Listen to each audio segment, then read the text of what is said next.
오늘 여러분들과 함께 과연 사람이 어떤 존재인가 하는 것을 성경 안에서 정말 조직적으로 이렇게 잘 마련해 놓은, 그래서 조직 신학이라고 말하는데 그 가운데 인간론을 살피고 있고요. 드디어 인간이 과연 어떠한 존재인가 하는 것 가운데에서 가장 중요한 부분을 이야기한다고 할 수 있습니다. 우리가 하나님의 형상이라는 것을 배웠지 않습니까? 이 하나님의 형상이라는 정말 아름다운 이 피조물이, 하나님께서 만드신 이 작품이 왜 그 형상을 잃어버리게 되었는가, 또 그 형상의 회복을 고대하고 소망하면서 살게 되었는가, 왜 예수님께서는 그 하나님의 형상의 회복자로 이 땅에 오셨어야만 했는가, 바로 오늘 여러분들과 살피는 이 문제 때문입니다. 바로 죄의 문제입니다. 사실 이 죄의 이야기를 할 때 마음 편한 성도들이 아무도 없어요. 말하는 저도 사실은 부담스럽기는 매한가지입니다. 당신은 죄인입니다. 우리가 그 죄로부터 회개해야 됩니다. 회개할 때 소망이 있습니다. 이런 말을 하는 것들, 말하는 것도 듣는 것도 쉽지 않은 일임에 틀림없어요. 일단 거부감이 생기죠. 당신 죄인이에요, 이렇게 얘기하는 게 기분 좋게 들릴 사람이 어디 있겠습니까? 그런데 성경은 우리를 향해서 우리의 본질이 무엇이냐? 진노의 자식들이다. 진노는 어떤 사람이 당합니까? 바로 죄인들에게 내려지는 하나님의 형벌이라고 이야기할 수 있잖아요. 그러니까 사실 우리가 가장 듣기 힘들어도 우리가 죄인입니다 라고 하는 이 성경의 외침에 귀 기울여야 해요. 그래야 사실은 성도로서, 그리고 구원받은 하나님의 백성으로서 그분의 사랑이 얼마나 큰지, 그분의 은혜가 얼마나 큰지를 우리가 알 수 있게 되는 거예요. 캄캄한 방에 갇혀보지 않고서는 빛의 소중함을 알 수가 없어요. 늘 밝은 데서 생활하던 사람들은 말입니다. 그런데 그런 그에게, 그래서 정말 견딜 수 없을 만큼 공포와 두려움이 느껴지는 그런 캄캄한 방에 갇힌다는 것, 그때 비로소 갈망하는 것이 무엇입니까? 빛을 갈망하고 그 방에서 탈출하는 것을 갈망하게 되는 거죠. 바꿔 이야기하면 그냥 늘 갇혀 사는 사람들은 그것이 옳거니, 그것이 바르거니, 그것이 내 인생이거니 이렇게 살아가는 거예요. 죄에 대한 인식 없이 그냥 그 죄 가운데서, 세상 가운데 살아가는 사람들이 자신의 죄에 대한 직면이 없기 때문에 그냥 그것이 인생인 줄 알고 사는 거죠. 그러나 성경은 펼치면서부터 우리를 향해서 당신은 죄인입니다 이렇게 고발하고 있어요. 이게 뭐 나쁜 의미에서의 고발과 고소가 아니고 우리로 하여금 당신의 실체를 알아야 된다, 너의 실체를 알아야 된다. 그래야 그것으로부터 어떻게 우리가 구원함을 받는지, 또 그 구원의 자리로 옮기기 위해서 하나님께서 어떻게 사랑을 베푸신지, 어떤 희생을 하셨는지, 이것을 소망하게 되는 거죠. 하이델베르그 요리문답을 우리가 공부했습니다만 그것을 늘 말씀드리잖아요. 그 책의 구성 순서가 아주 중요하다고요. 서문이 있고, 그리고 우리가 가장 중요하게 생각하는 예수 그리스도에 대한 이야기가 먼저 나올 것 같은데 그렇지 않다니까요. 죄란 무엇인가? 죄의 비참함은 어떤 것인가? 죄의 결과는 어떤 것인가? 이 죄에 대해서 끊임없이 1장에서 이야기하고 있어요. 그래서 그것을 읽고 나면, 이 죄로부터 과연 누가 나를 구해줄 것인가? 이 죄의 문제를 어떻게 해결할 것인가? 마치 장망성에 있는 크리스찬, 철로역정에 나오는 그 장차 멸망할 성에 있었던 그곳에 살던 크리스찬이 자기의 등에 짊어진 이 죄의 짐, 그 짐에 눌려서 이 죄의 이 짐을 어떻게 해결할 수 있을까? 라고 생각해요. 그런데 다른 사람들은 다 그냥 다니거든요. 그 죄의 짐을 생각지도 못하는 거예요.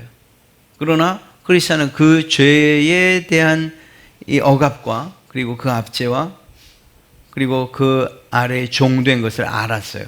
그렇기 때문에 그가 갈망한 게 뭐죠? 누가 이 죄의 짐을, 이 짐을 내 등에서 벗겨줄 수 있을까? 마찬가지죠. 하이델베르크에서도 죄에 대한 문제를 강력하게 그 1장에서 다루는 이유는 무엇인가 하면 그 마지막에 결국 우리가 질문을 던질 수밖에 없는 것, 우리가 정말 간청할 수밖에 없는 것이 무엇인가 하면 누가 그러면 이 죄에서 나를 구해줄 수 있을까? 라는 이 말이 나올 수밖에 없네요. 그래서 그 다음에 예수 그리스도를 소개하고, 그리고 예수 그리스도로 말미암아 구원받은 사람들이 3장에서 그러면 어떻게 살아야 되는가? 10계명을 그 뒤에 마지막에 소개하고 있어요. 우리가 만약에 우리의 구원이 행위대로 있다라고 한다면 죄의 문제를 다룬 다음에 아마도 이 율법이 그 다음에 자리를 했어요. 이 율법들을 지키면 구원받는다라고 말이죠. 그러나 성경은 그렇게 말하고 있지 않죠. 그 성경의 구원의 원리에 따라서 하이델베르크 요리문답도 그렇게 죄와 그리고 예수 그리스도 그리고 그리스도인의 삶, 생활에 대해서 이야기하고 있어요. 오늘도 마찬가지예요. 인간론을 이야기하면서 우리는 정말 특별한 존재입니다. 하나님의 사랑을 받은 사람들입니다. 하나님의 형상을 가지고 태어난 그런 존귀한 존재들입니다. 이렇게 끝난다면 그러면 인간론에 대해서 공부할 게 없어요. 뭐 충분히 자기 자신에 대해서 자랑할 만하고 자존감 가질 만한데요. 그러나 우리의 원래 모습, 우리의 본 모습은 보지 못한 거죠. 그렇게 끝난다고 한다면. 성경은 우리는 하나님의 형상을 닮은 존귀한 존재입니다. 그러나 죄로 인하여서 그 형상을 잃어버린 자들입니다. 라고 말하죠. 그런데 주께서 이 잃어버린 형상을 회복하기 위하여 이 땅에 오셨습니다. 이렇게 연결이 되어야 되는 거예요. 그런 점에서 이 죄의 문제를 다룬다는 것 참 마음이 불편하고 어려운 일이지만 그러나 반드시 우리가 공부해야 될 부분인 거예요. 그래서 내가 어떤 존재인지, 정말 내가 내 이 죄의 문제가 얼마나 큰 문제이고 나를 얼마나 비참하게 만들고 그리고 얼마나 절망 가운데로 나를 이끌어가는가 하는 이러한 문제들을 우리가 볼 수 있어야 됩니다. 인간에게는 양면성이 있죠. 앞서 말씀드린 것처럼 하나님의 형상으로서 지어졌어요. 하나님의 대리자로서 명령받은 사람이에요. 그래서 위대한 존재라고도 이야기할 수 있을 것입니다. 그런데 양면성이라고 말씀드린 것처럼 뿐만 아니라 참으로 비참한 존재라는 사실을 우리는 성경을 통해서 알게 됩니다. 왜일까요? 죄와 관련되어 있고 특별히 죄인이기 때문입니다. 여기서 이제 죄에 대한 문제를 우리가 살필 건데 대략 5가지 정도로 죄의 문제를 앞으로 공부해 나갈 거예요. 도대체 죄란 무엇인가? 죄가 뭔지를 알아야 우리가 그 죄를 우리도 깨달아 알고 이것이 죄구나, 이것이 죄구나 하는 것을 알아 그것들을 우리의 의지적으로 알고 깨닫고 그리고 의지적으로 그것들을 거부하고 거절할 것 아닙니까? 횡단보도를 무단횡단하는 것이 죄라는 사실 모르는 분들은 그냥 건너는 거예요. 그러나 그것이 죄라는 것을 정말 잘못하는 일이라는 것을 알면 그럴 수는 없는 거죠. 알고도 하면 그때는 참 큰일인 거죠. 그럼요. 그러니까 죄가 무엇인가에 대해서 알아야 됩니다. 그리고 이제 다음 시간에 죄는 어떻게 시작이 되었는지, 또 특별히 아담의 죄는 어떤 결과를 낳았는지, 또 아담의 죄는 인류에게 어떤 영향을 미쳤는지, 이 죄의 전달에 관해서, 그리고 그렇다면 그 죄는 예수 그리스도 그 특별한 은혜 외에 이 세상 안에서의 죄는 어떻게 통제되고 그리고 억제되고 있는지를 살펴볼 겁니다. 오늘은 이 죄의 본질에 관한 것인데요. 죄가 도대체 뭘 말합니까? 죄. 그건 뭐 여러 가지 의미가 있기 때문에 그것들을 하나씩 살펴보면 이런 것들을 우리가 죄라고 여기지 알 수 있을 겁니다. 먼저는 범법이죠. 범법. 법을 범하는 그런 행위들. 방금 말씀드린 것처럼 무단횡단하면 안 돼요. 길거리 가다 침 뱉으면 안 돼요. 휴지 버리면 안 돼요. 금연, 이 흡연 장소 외에선 담배 피시면 안 돼요. 라고 말해요. 그렇죠? 그러면 그렇게 규정이 되어 있는 어떤 법들을 어기면 그걸 죄라고 하는 거죠. 그러니까 법으로 정해놓은 어떤 기준들을 어기는 것, 이걸 죄라고 이야기합니다. 또 우리의 양심이나 도의적인 책임들이 있잖아요. 이러한 것들을 벗어난 어떤 행위들. 그래서 뭐 실제적으로 처벌받는 뭐 형사적인 처벌, 그거 아닐 수 있어요. 그런데 정말 누군가에게 내가 이 피해를 입혔을 때에 법적으로는 처벌받지 않지만 마음속으로 막 이 고통을 느끼는 일들이 있을 수 있어요. 그렇지 않습니까? 살다 보면. 그러면 그것도 역시 죄라고 이야기할 수 있는 것입니다. 죄는 잘못이나 허물 때문에 받는 결과론적으로서의 벌을 이 죄라고 이야기하기도 합니다. 야, 너 죄값 치르는구나. 뭐 이렇게 얘기하기도 하지요. 또 어떤 좋지 않은 일에 대한 죄의 결과로 나타나는 것에 대한 빌미나 원인을 비유적으로 말할 때 역시 죄라고 이야기하기도 합니다. 뒤에 다시 한번 살펴보도록 하겠습니다. 죄를 특별히 크게 두 가지로 구분할 수 있어요. 그것은 우리가 살아가는 세상 가운데에서 이 통념적으로 사회가 말하는, 또 보통 일반 사람들이 말하는 죄가 있고요. 그리고 또 하나는 종교적으로 죄라고 말하는 것이 있어요. 이 두 가지는 영어 단어에서는 좀 다르게 이야기를 하죠. 그래서 사회적인 죄는 crime이라고 이야기하고, 또 하나님과의 관계 가운데서의 죄는 sin이라고 그렇게 명명하기도 합니다. 자, 그러면 여기에서 이 사회적인 죄만 있어도 우리가 충분히 살아갈 만하지 않습니까? 이렇게 말할 수 있죠. 그럼요. 틀린 말은 아니에요. 사회적인 죄, 이 법만 정확하게 있고 그 법을 지켜나가고, 그래서 그걸 잘못하면 죄인이라고, 그래서 그에 따른 형벌을 받고, 이렇게 하면은 정당하게만 그것들이 시행되면 그러면 살만한 세상이죠. 공평하고 정의롭게 이 법들이 시행되면 괜찮아요. 그래서 사람들은 종교적인 죄들은 잘 이야기하려고 하지 않아요. 그건 별 의미가 없다고 생각하기 때문이에요. 적어도 세상 사람들은요. 사회, 내가 살고 있는 사회의 이 법만 잘 지키면 된다고 이야기하는 거죠. 그런데 이 사회적인 법, 이 사람이 정한 이 사회적 죄는 사람이 정했다는 것을 잊지 말아야 돼요. 그래서 때론 시대가 달라서 죄 아니었던 것이 죄가 되기도 하고, 죄였던 것이 죄가 아니던 것이 죄가 되기도 해요. 제가 지금 똑같은 얘기를 했나요? 그러니까 죄가 아니던 게 죄가 되고, 죄이던 것이 죄가 아닌 것이 되기도 해요. 나라마다도 다를 수 있어요. 나라마다도. 이 나라에서는 A가 죄라고 하는데, 이 나라에서는 A는 죄가 아니에요. B가 죄예요. 여기서는 B가 죄가 아닌데 말이에요. 이 나라마다 다를 수 있어요. 또 이 사람마다도 죄의 기준이 다를 수 있어요.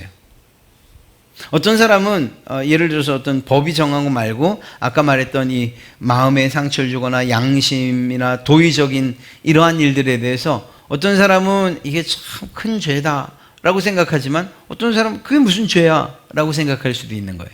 무슨 말인가 하면 사회적 죄의 기준은 너무나도 달라요. 객관적이지도 않고 보편적이지도 않아요. 그러니까 이건 코에 걸면 코걸이고 귀에 걸면 귀걸인 거예요. 이 나라에서는 죄인데 저 나라에서는 죄가 아닐 수 있는 거죠. 이번에 참 손정우인가요? 손정우? 그 사람 이번 판결 난 것만 봐도 그렇잖아요. 미국에서는 죄인이니까 우리한테 넘겨달라고 얘기를 했어요. 근데 우리 판사는 그건 우리가 충분히 할 수 있다. 넘길 만한 죄가 아니다. 이렇게 이야기하고 있어요. 참 답답할 노릇입니다. 누가 그러더라고요. 하루 종일 기분이 안 좋아요. 그래. 나라가 맞냐? 뭐 이런 얘기 나오고 그래요. 답답한 노릇입니다. 그건 누가 죄에 대한 기준을 잡은 거죠? 그럼 누가 판결했어요? 그 판사가 그 판사의 기준이 그 일에 대해서 옳고 그름을 혹은 또 이 가부를 결정한 거잖아요. 이게 사람이 기준이라는 것입니다. 사회적인 죄는. 그러니까 이게 모두에게 공정하고 공평하게 이루어지지 않는다는 거예요. 이건 돈 있는 사람, 힘 있는 사람과 또 힘 없는 사람, 돈 없는 사람에서도 아주 크게 차이 나요. 집 두 채 이상 한 채 이상 가지면 안 된다 그러는데, 이 힘이 있고 빽이 있으니까 그런 것들이 가능해요. 돈은 또 돈 가진 사람들이 버나 봅니다. 이런 것들이요. 그걸 누가 죄라고 합니까? 힘 없는 사람들이 다 죄라고 얘기하고 그분들은 죄가 아니라고 얘기를 해요. 이게 답답한 노릇인 거예요. 기준이 없다는 걸 말하는 거예요. 기준이. 그래서 사회적인 법은 누구에게나 공평하게 적용되는 그러한 죄가 아니라는 사실이에요. 그런 면에서 많이 부족하죠. 자, 그런데 우리는 이 종교적인 죄에 더 초점을 맞춰야 돼요. 사회적인 법이 그렇게 불안하고 사회적인 죄를 정하는 기준이 불안하지만, 그러나 그것의 전부인 양 우리가 이야기할 수 없어요. 우리는 그것보다는 더 중요한, 그것보다 훨씬 높은 개념의 그러한 차원 높은 법을 가지고 있어요. 그리고 그분이 죄라고 규정하는 기준을 가지고 있어요. 그건 무엇인가 하면 하나님과의 관계 가운데서, 즉 하나님이 정한 죄, 이것을 우리가 가지고 있습니다. 즉 다시 말해서 하나님께서 정하신 그 죄는, 그 기준은, 하나님의 그 법은 언제나 동일한 내용이고 언제나 동일한 기준이에요. 시대가 바뀐다고 해서 하나님의 죄의 기준이나 혹은 그것에 대한 형벌의 양이나 내용이 달라지지 않아요. 사람의 높고 낮음에 혹은 남자냐 여자냐에 따라서 어른이냐 혹은 아이냐, 이런 나라에 저런 나라에 사느냐, 잘 사는 나라에 사느냐, 못 사는 나라에 사느냐, 이런 거 아무 상관없어요. 모든 인간은 다 하나님의 법 앞에 동등한 기준을 가지고서 적용되어진다는 거예요. 그래서 우리 믿는 사람들은 이 법에 더 주의를 기울여야만 합니다. 죄에 대한 성경적인 용어를 먼저 좀 살펴보면 이렇습니다. 죄의 특성을 강조하는 용어, 죄의 원인을 강조하는 용어, 죄의 결과를 강조하는 이 용어, 이렇게 세 가지로 좀 구분을 할 텐데요. 첫째는 죄의 특성을 강조하는 용어가 성경에 많이 기록되어 있어요. 하나님에 대한 불경건, 불경건이란 말, 반역이란 말, 배신이라는 이러한 용어들, 이것은 죄의 특성이 그렇다는 거예요. 또 하나님에 대한 이 불경건이 무엇이냐 살피면, 이것은 예배와 관련되어 있다는 사실을 알 수가 있습니다. 하나님 앞에 올바른 예배 드리지 않는 것, 그건 불경건하다, 이렇게 이야기를 하고 그걸 죄라고 이야기합니다. 하나님의 법을 어기는 것을 표현한 그러한 용어들, 반역, 배신, 배반, 불순종, 이런 단어가 나오면 이건 죄와 관련된 것이구나.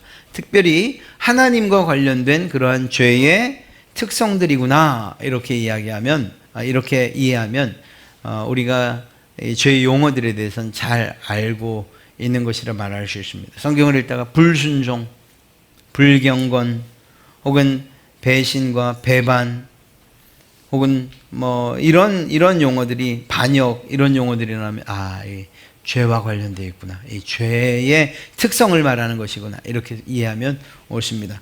하나님의 법을 어기는 것을 또한 표현하는 용어들이 있는데요. 이 하마르티아라는 단어가 바로 이 죄에 해당하는 단어인데, 그건 관역을 빗나가다는 그런 말이에요. 겨냥을 해서 관역을 향해 활을 쐈는데 화살이 그 관역을 빗나간 거예요. 그것을 죄라고 규정하고 있습니다. 그게 무슨 의미일까요? 죄는 하나님의 율법이라는 표적을 맞추지 못하는 거예요. 하나님께서 정하시고 세우신 그 기준에 도달하지 못하거나 빗나가는 것, 이걸 죄라고 이야기해요. 그러니까 하나님과 관련되어 있는 거죠. 예, 그렇습니다. 하나님의 법을, 하나님의 명령을, 하나님의 기준을 빗나가는 것, 이게 죄예요. 하나님께서 우리에게 말씀하신 그 문자적으로 되어 있던 하나님의 뜻이든 하나님의 명령이든 그것과 빗나가는 것, 이것이면 모두 죄라고 이야기할 수 있는 것입니다. 죄는 이 불의라는 말로 표현이 됩니다. 즉 다시 말해서 하나님이 세우신 의의 기준이 있죠. 이것이 의다 라고 말하는데, 그런데 그 의에 대한 내용이 사실 율법에 잘 기록되어 있습니다. 이 율법을 지키지 못하는 것, 이것을 사실은 불의하다, 의롭지 못하다, 성경은 그렇게 기록하고 있습니다.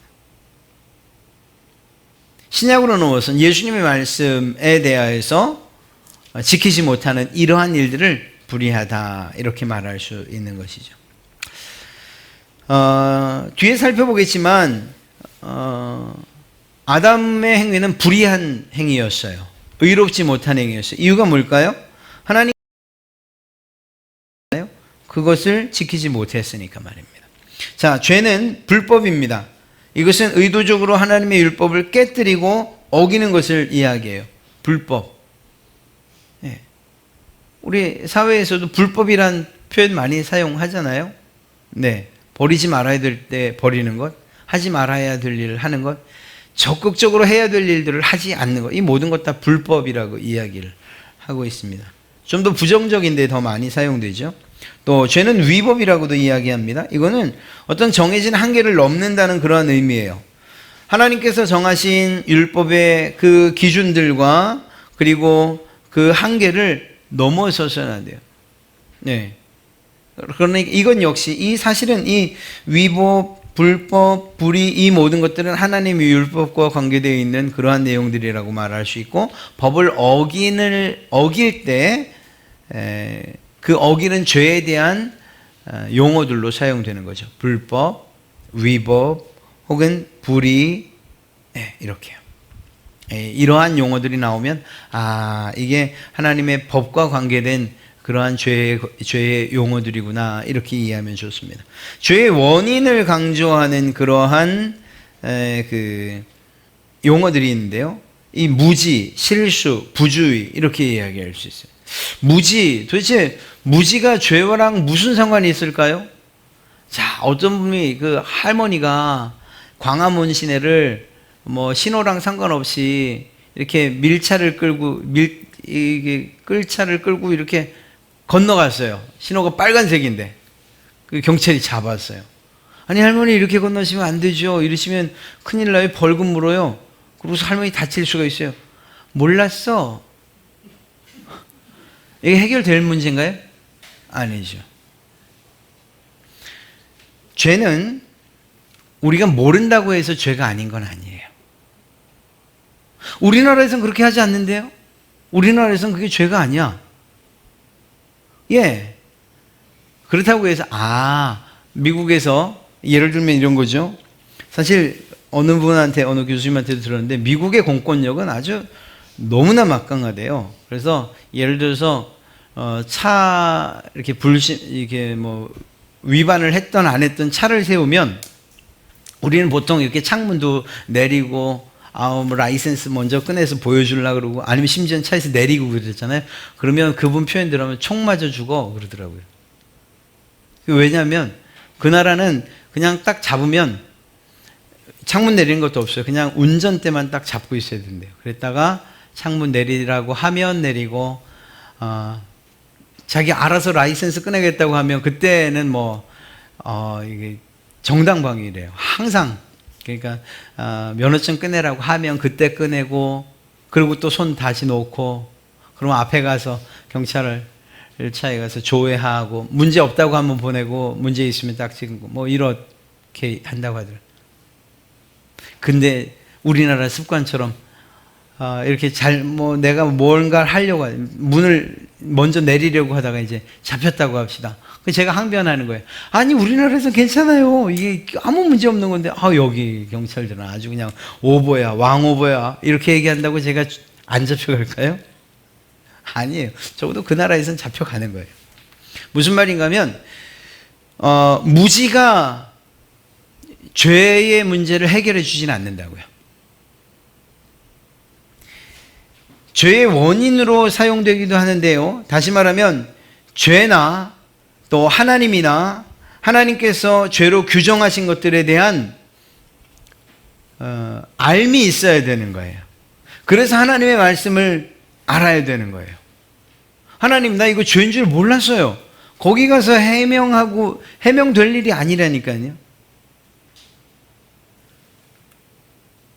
죄에 대해서든 하나님에 대해서든 하나님의 명령에 대해서든 우리는 알아야 돼요.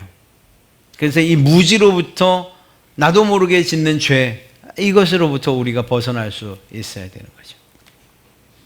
무지가 죄를 면해 주지 않습니다.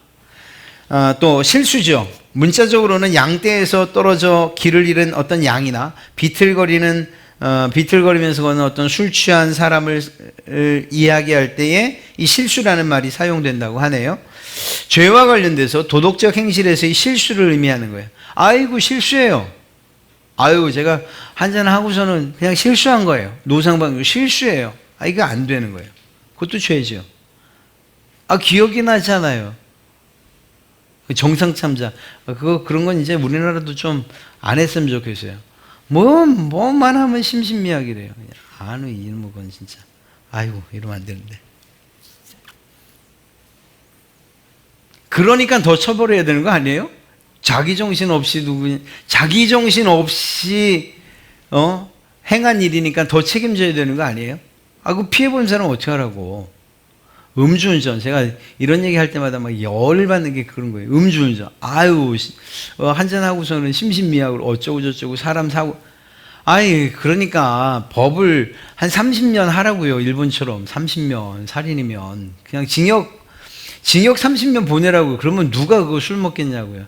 여러분, 정말 답답한 게 뭔지 아십니까? 그냥 이렇게 차 없이 갈 수 없는 식당을 한번 가보세요. 점심 때고 저녁 때고. 다 한 잔씩이에요. 다 한 잔씩. 그 사람들 뭐 타고 앉으세요? 다 자기가 끌고 온 차 타고 가죠. 제가 정말 경찰청장이면 그런 데만 골라서 시키겠구만. 알면서도 봐주는 거죠.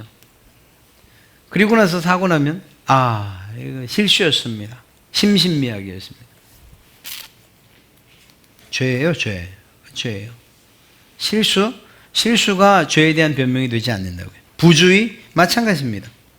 잘못 듣고 부정확하게 나 그 잘 이해 못했어서 그랬었어요. 이거 안 되는 거예요. 하와가 이 사탄의 범죄, 그러니까 유혹, 뱀의 유혹에 대해서 정확히 하나님의 말씀을 제대로 대답하지 못하잖아요. 잘 못 들어서 그랬어요. 제가 그때 아담이 저한테 전해줄 때 제가 제대로 듣지 못했나 봐요. 안 돼요. 그게 허용이 안 되는 거라고요. 죄의 원인, 무지, 실수, 부주의, 이것들은 죄와 관계된 용어로서 오히려 이 부분들도 역시 하나님께서 죄가 아니라고 하지 않으신다는 걸 알아야 돼요. 특히 우리 그리스도인들 할 것 다 해놓고 저는 원래 화끈한 사람이어서 이제 나는 화끈해서 다 퍼부은지 몰라도 받은 사람들은 상처가 됐어요. 그러면 그 사람이 말로 죄 지은 거죠. 그렇게 봐야죠. 자, 죄의 결과를 강조하는 용어는 형벌, 죄책, 나쁘다, 해롭다, 무질서, 불안, 괴로움, 재앙 이런 것들로 표현되어 있어요. 이건 죄의 결과들로 나타나는 현상들이라고 이해하면 됩니다. 이게 잘한 사람들, 문제 없는 사람들에게 나타나는 일들은 아니잖아요. 그렇죠? 이런 이야기들을 하면 또 성경에 나타나 있으면 이 사람이 어떤 죄로 인해서 이런 재앙을 당하게 됐을까, 어떤 죄로 이런 괴로움을 당하게 됐을까, 이렇게 우리 연관해서 살펴볼 수 있어야 되는 겁니다. 자, 성경이 말하는 죄의 특징, 사실은 이게 제일 중요한 거예요. 죄의 본질을 이야기할 때 우리는 죄의 어떤 현상, 어떤 행동, 행위만을 이야기해요. 그러나 하나님께서 말씀하시는 죄의 본질은 하나님과의 관계 차원에서 그것이 마음속이든 아니면 우리의 의지든 우리의 생각이든 하나님을 반대하는 것 혹은 하나님의 법을 어기는 것, 이것들을 이야기합니다. 제가 왜 행동이든 생각이든 이렇게 말해요.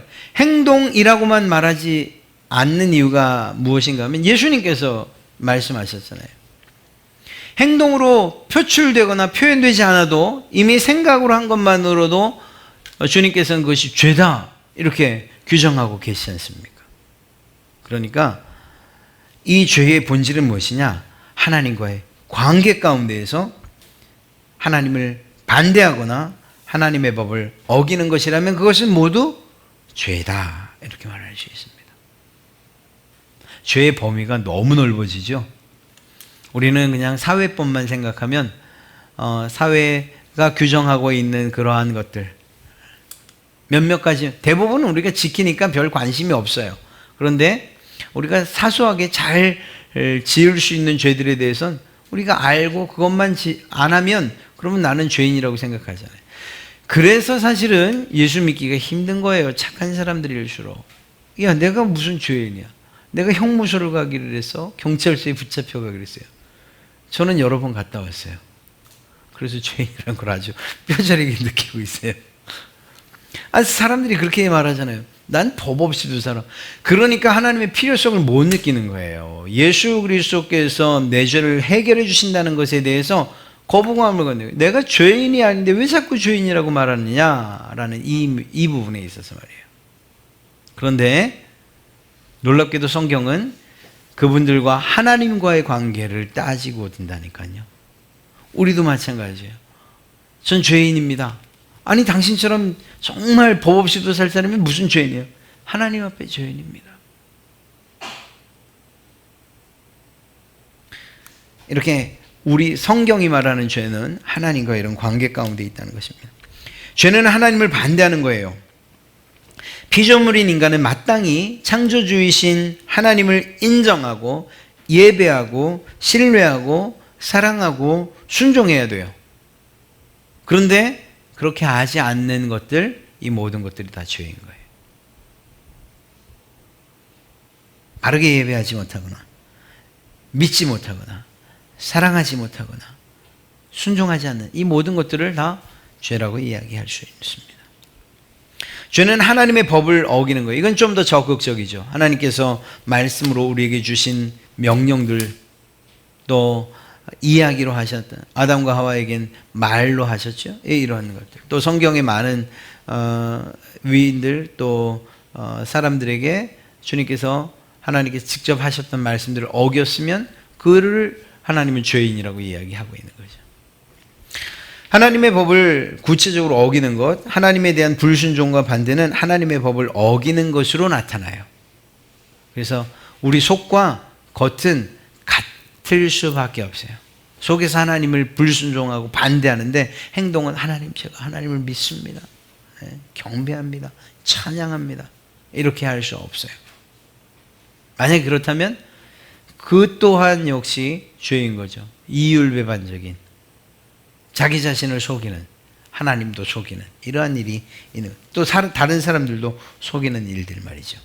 자, 하나님이 사람에게 주신 모든 명령은 613가지입니다. 율법의 개수가 그렇다고 해요.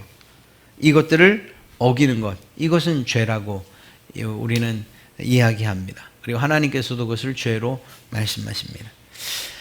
죄의 근원에 있어서 좀 더 자세하게 말하겠지만 기원에 있어서 아담이 지은 죄가 그러면 정말 지금 이야기한 이런 죄의 특성과 특징과 관련되나? 보십시오. 아담이 했던 일이 무엇입니까? 선악을 알게 하는 열매를 따먹은 거예요. 우리는 흔히 생각하기, 그게 도대체 그게 얼마나 큰 죄이길래 하나님이 그렇게 취급하시냐?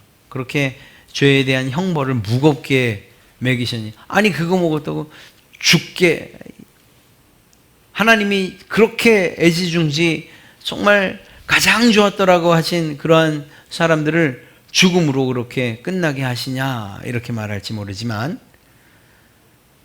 먹었다는 행위가 중요한 것보다는 하나님께서 하지 말라고 하신 이것이 더 중요했던 거예요. 선악을 알게 하는 열매를 먹지 마라 라고 하신 그 명령, 다른 방식으로 나타날 수도 있어요. 어떤 샘을 말하고 이 샘물만큼은 절대로 먹지 말아라 이렇게 나타날 수도 있어요.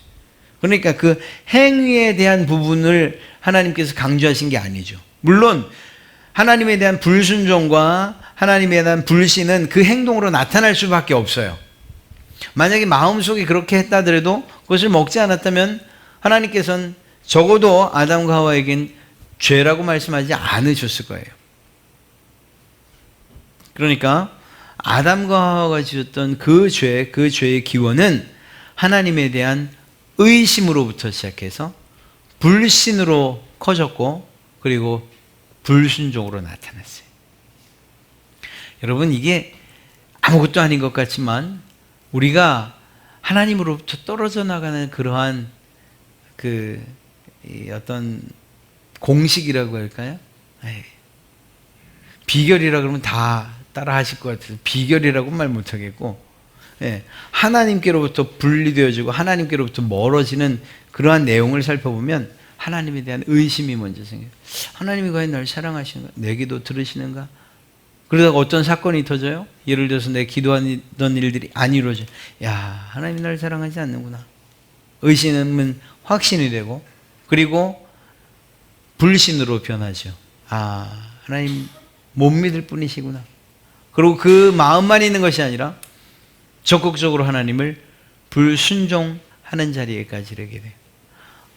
하와가 하나님의 말씀에 대해서 사탄의 유혹, 뱀의 유혹 때문에 의심이 들고, 그리고 그 의심은 불신으로 하나님이 정말 그것 때문이었나? 하나님만큼 높아지는 것 때문에 이걸 먹지 말라고 했는가? 불신이 들고, 그리고 그 불신은 적극적으로 하지 말아야 될 일들을 하게 되는 불순종으로 나타나게 되죠. 우리도 마찬가지예요.